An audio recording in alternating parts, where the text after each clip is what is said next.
Okay, welcome to the deep dive.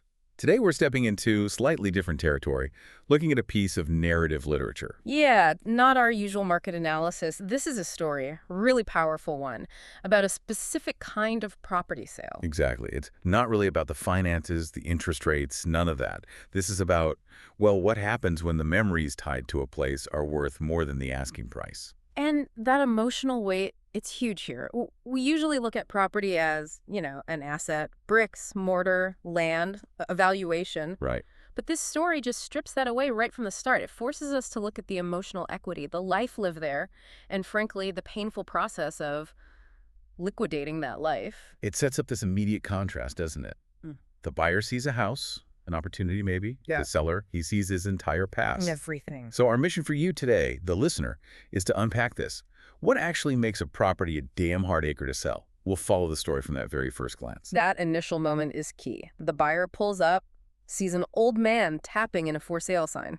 Yep, into the gravel drive. And the first thing out of his mouth is just blunt. So direct. What you want for it. Purely transactional. Gets right to the point. Yeah, but that lasts for maybe, 5 seconds? Before the seller completely changes the direction. The buyer's ready for numbers, maybe a bit of haggling. But the seller, he's clearly not ready for that kind of sale. He seems like he needs an audience.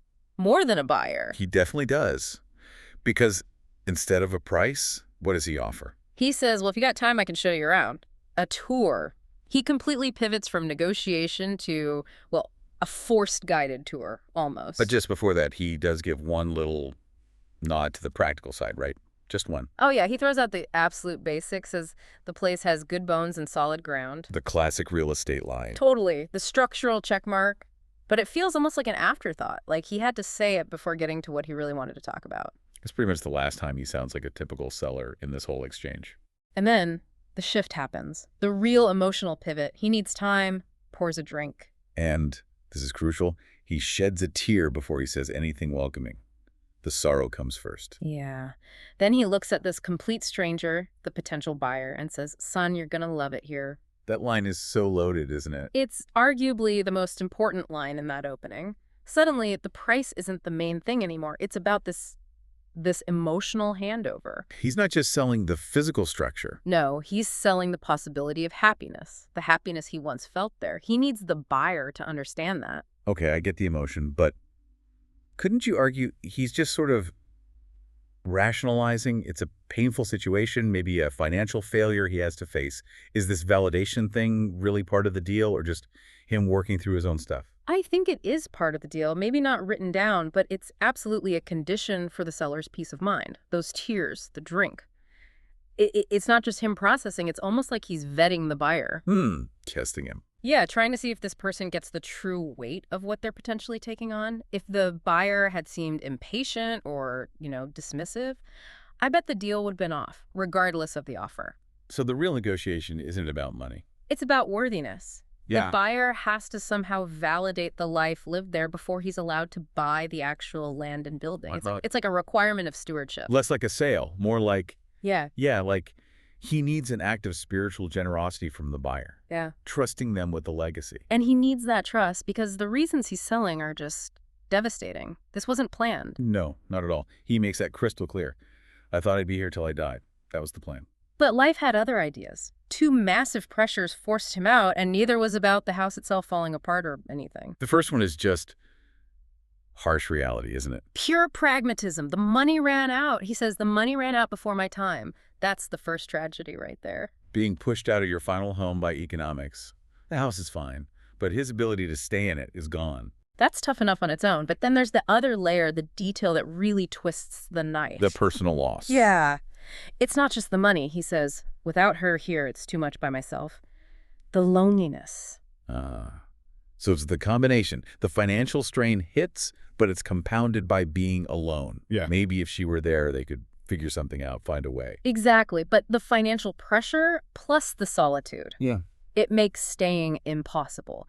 The house that was built for 2, a sanctuary, now it's just an empty space he can't afford. So the house itself becomes this constant reminder, a monument to his loss and his financial problem. Selling a home you love is hard enough. But being forced out by money and grief simultaneously, that's crushing. Yeah. And if you zoom out, this really defines what a necessary but completely unwanted sale looks like. The property isn't the problem. The house didn't fail him. It's got those good bones. Life failed him. Circumstances robbed him of the future he planned in that specific place. Which makes you ask, when something is that tied up with your identity, your whole life plan, how do you even put a price on the pain of selling it? Well, the seller kind of answers that, doesn't he? He introduces this idea that defines the real value, not acreage, not square footage. No, it's about how hard it is to let go. He calls it a damn hard acre to sell. That phrase is everything. The measure is emotional resistance. And what makes it so hard, he starts telling the buyer why. He shares the memories. He basically starts handing over the intangible assets, the stories, the highlights reel of the life lived there. It's like he's showing the buyer the real wealth of the place. And the way the narrative does it, Mm-hmm. it's not just generic sentimentality. He attaches specific memories to physical spots, forcing the buyer to almost witness them. There's sensory, too. Like when he says you haven't seen a view till the woman you love's holding on to you. That's not about the landscape itself. No, it's about the feeling, the shared experience in that landscape. He's saying the view's true value is relational. It needs partnership, a partnership he no longer has. Then he brings in the family life. Yeah, that image, kids running around the front yard together.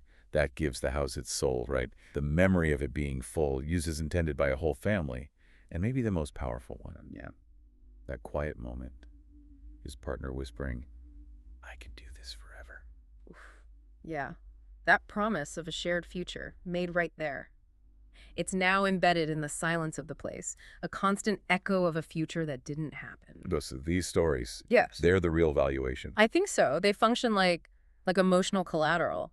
By sharing them, he's essentially placing a claim on the buyer. He's saying, look how much love, how much life went into this ground. You need to understand that. Which leads directly to what he needs from the buyer in return, beyond the money. Yeah, the real terms of the sale. Treat the house well, sure. But the deeper instruction is... Fill this house full of memories and end up with more stories than you can tell. Exactly. That's the currency, the continuation of legacy. You're not just buying property. You're taking on the responsibility of making new memories there. It really makes you, the listener, rethink what value means in real estate, doesn't it? Totally. It affirms that sometimes the financial logic it breaks down. And what matters most is the feeling that the love invested in a place won't just evaporate. So, moving towards the end of their exchange, the seller actually manages to go through with it. He hands over the keys. Why? What allows him to finally make that handover? He seems to find some comfort in the buyer's reaction. He senses that this person isn't just seeing an investment or a fixer-upper. Sees as a caretaker. Something like that. He finds a way to manage his own grief by believing the keys are going to someone worthy. The money's essential, yes, but it's the buyer's perceived character that actually seals the deal emotionally. And he acknowledges the pain right up front in that final moment. He says, it ain't easy. It's bittersweet having somebody else the keys. Bittersweet. That word captures it perfectly. Relief from the financial pressure, maybe, but deep sorrow at the loss. But he finds his consolation. He does. He gets the assurance he needs. He tells the buyer, I can tell that you're going to treat it well. That belief is the final closing condition. Not on paper, but in his heart. Yeah.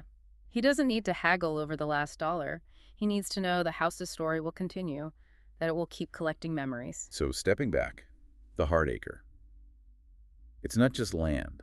It's a place where the emotional investment, the life lived, just completely overshadows the market price. Which turns the sale from a simple transaction into something more like a spiritual transfer? A handover of responsibility. Exactly. The difficulty, the hardness of selling it comes from transferring all that stored love, all those memories, all those dreams of forever that got cut short. He needs the house to keep being a vessel for those kinds of stories. It definitely shifts your perspective. We obsess over houses as financial assets, the biggest investment. But this reminds us that maybe the most valuable part isn't the foundation or the land. It's the weight of the life lived within those walls. Which brings us to a final thought for you, the listener, to maybe chew on. Yeah. If a home's real worth is measured in its stories, and how hard it is to sell depends on the depth of those stories. What about your place? What would make the place you live right now a damn hard acre to sell? What are those specific moments, those views, those quiet promises maybe that are implied there for you? The things that, if you had to leave, would be the hardest parts to sign away. Something to think about.